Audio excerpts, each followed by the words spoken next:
Gold is moving up. That's bad news for future inflation.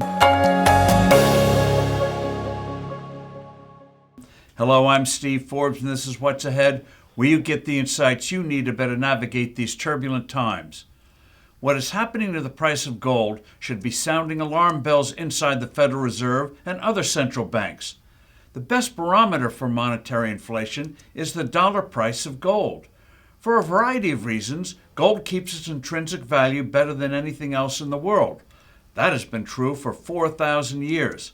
Fluctuations in the cost of the yellow metal reflect changing values in the value of currencies, not in the value of gold itself. What policymakers can't quite grasp is that there are two types of inflation, monetary and non-monetary.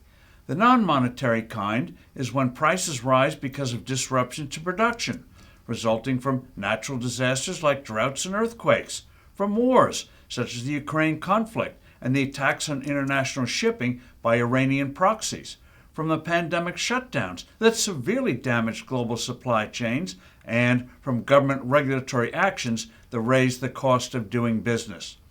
Monetary inflation comes when the value of a currency is reduced in value, usually from creating too much of it. There's not much the Federal Reserve can do about non-monetary inflation. The Fed can, however, curb traditional monetary inflation by focusing on keeping the dollar steady in value. In other words, not letting it go up too much vis-a-vis gold.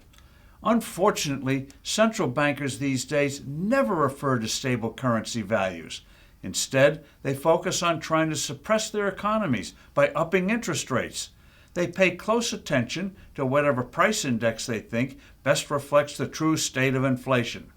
They'll never admit it, but they're still in thrall of the Phillips curve, which posits there's a trade-off between unemployment and inflation. The Phillips curve has long been discredited by real-world experience and by studies from a number of Nobel Prize-winning economists. That's why the Federal Reserve has been flummoxed by recent events. Despite big boosts in interest rates, the U.S. economy is expanding, while the pace of rises in price indexes have come down quite a bit from their 2022 highs. While gold is flashing red, other signs of trouble are emerging. When there's currency trouble, hard assets like commodities often surge. One key commodity index is up 17% this year.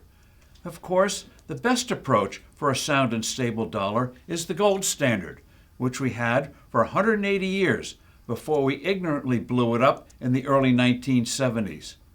But gold is the great unmentionable in economic circles, a visceral disdain based on deep ignorance of how the system actually functioned. Criticisms are encrusted in myths. Two things the Fed could do right away. First, announce that henceforth its goal is a stable dollar. To that end, it should look at gold and commodity prices when making monetary policy, as it did for a few years back in the 1980s and 1990s. Second, publicly direct fire at our astronomical spending.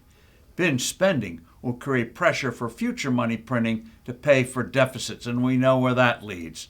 I'm Steve Forbes. Thanks for listening. Do send in your comments and suggestions, and I look forward to being with you soon again.